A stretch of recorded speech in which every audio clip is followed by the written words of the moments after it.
everybody, it's Katie, and today I am going to be doing the bookshelf scavenger hunt. This is a scavenger hunt that I have seen on BookTube recently being posted, and I thought that I would get in on it. A bunch of questions, I think around 19 to 20 questions, of things that I need to find on my bookshelves that fit with these requirements. I have these two bookshelves over here. I have a bookshelf here, over in the other room, and over in my bedroom. So I had a lot of bookshelves in order for me to go through. So let's get started. The first question is find an author's name or title with the letter Z in it. And I know a lot of people have been doing The Book Thief by Marcus Zusak, but I wanted to do something different. So I chose Elizabeth Lowell, Blue Smoke and Murder. This is a murder mystery novel. I haven't read it yet. I've had it forever and I haven't read it. But it has Z in Elizabeth's name. Second book is Find a Classic. And I went with To Kill a Mockingbird. This is an old, raggedy copy that I read from when I was in school, that my father read from when he was in school. This is a very old edition, and you know, To Kill a Mockingbird is one of my favorite books, so that's why I went with To Kill a Mockingbird. The next one was extremely difficult, and it was find a book with a key on it. And I seriously went through all of my books, and I could not find one that has a key on it, so I'm going to go for a stretch here and do Puppy Pirates, X marks the spot, and assume that there's a key somewhere in here, because that's it. That's the only way that I could make sure that I got this one. The next one is find something on your bookshelf that is not a book.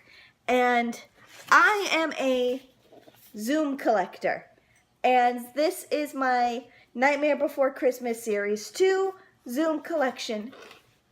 I have a couple baskets of Zooms otherwise, but I wanted to make sure that, you know, you could see one thing that I have on my bookshelf that is not books. Find the oldest book on my shelf.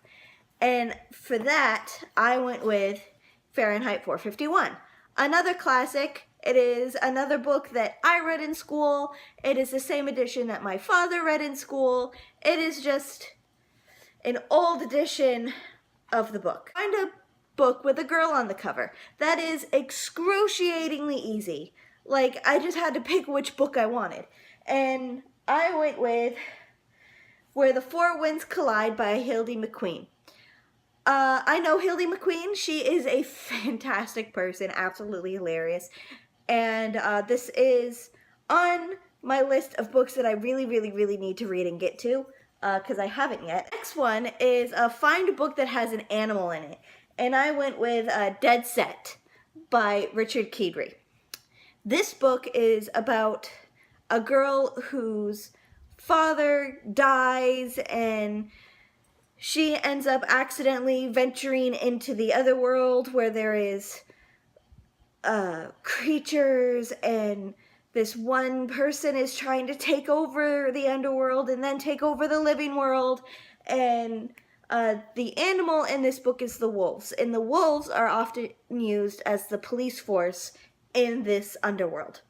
And it was a really interesting read. Like, I have a book talk for it, and I will leave that in the description box down below if you are interested. The next one is find a book with a male protagonist. And this is a book that I'm actually currently reading.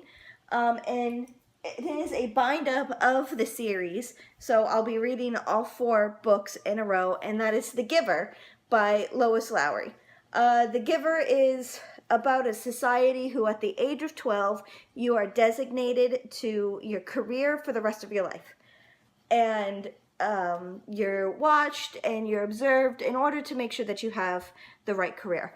And Jonah in this book is designated to be the next receiver of memories. And the giver is the old receiver of memories who then gives him all of the memories. The next thing was also really difficult to do, and that was to find a book with only words on the cover. And I went with the closest thing that I had, Beautiful Creatures, written by Cami Garcia and Margaret Stoll.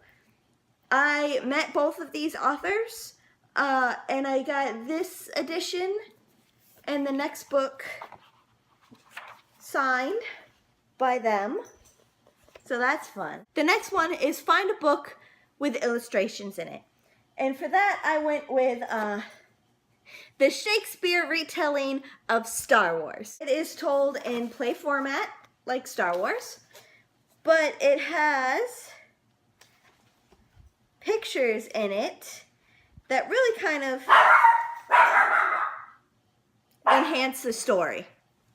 So, yes, and this is Verily A New Hope. The next one is to find a book with gold lettering.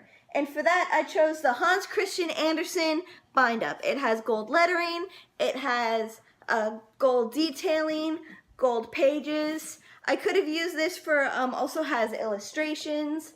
However, I wanted to use it for the gold lettering. And it has all of the Hans Christian Andersen's fairy tale stories in it. Next one was find a diary, true or fictional. For that, I chose Skipper Stories, True Tales from Disneyland's Jungle Cruise. It is not so much a diary, but a collection of interviews about what it's like working as a Disneyland skipper, which is what is used for the Jungle Cruise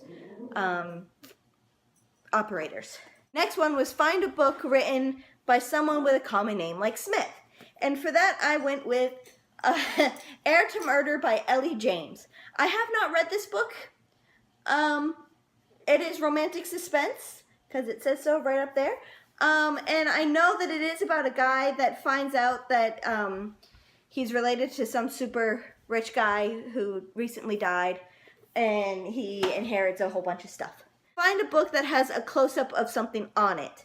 And for that, I went with The Neuropathy of Zombies by Peter Cummings. He is a doctor, and this is the most insane zombie book you will ever read. It kept me up at night. It was fantastic. This book is also signed to me, which is kind of cool.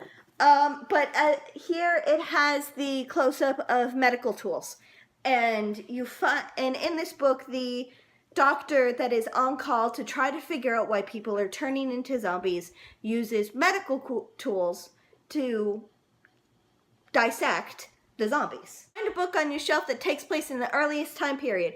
This one was really tricky, but I went with A Tale of Two Centuries. This is a series. I don't have the first book in the series. This is the second book in the series. But the first book in the series takes place in the 1800s, where a girl accidentally time travels back and meets an ancestor of hers. Find a hardcover book without its jacket. And for that, I went with A Princess of Mars. I got this at a used bookstore. It doesn't have a jacket on it, but it doesn't really need a jacket because, I mean, it's kind of cool. A teal or turquoise colored book, and for that I went with The Fault in Our Stars by John Green. Pretty self-explanatory. Everyone knows The Fault in Our Stars. Next one is find a book with stars on it. Other than The Fault in Our Stars, I went with Peter and the Starcatchers. This is a prequel telling of Peter Pan, how Peter Pan became Peter Pan. It is by Ridley Pearson and Dave Barry, and it is a fantastic read and a brilliant series. Find a non-YA book, and for that I went with The Dogs of Babel. This was by Carolyn Perkist. This was the first non-YA book I ever read, and I need to reread it because it was forever ago that I read this book. But it's a romance. It's a romance about a person and her dog, and how she falls in love, and how he falls in love, and how everyone falls in love, and how he realizes that there's more to this woman that he thinks that there is. That is the scavenger hunt for my bookshelves. I need to put all of this stuff back. Follow me on all my different social media. I'm on Twitter, Tumblr, Instagram, Facebook, Snapchat, and Goodreads. My dog has her own Instagram page as well. It is Eloise Service Adventures, and you can follow that as well. And all of that being said, I will insert a creative outro here, and I will talk to you later. Bye!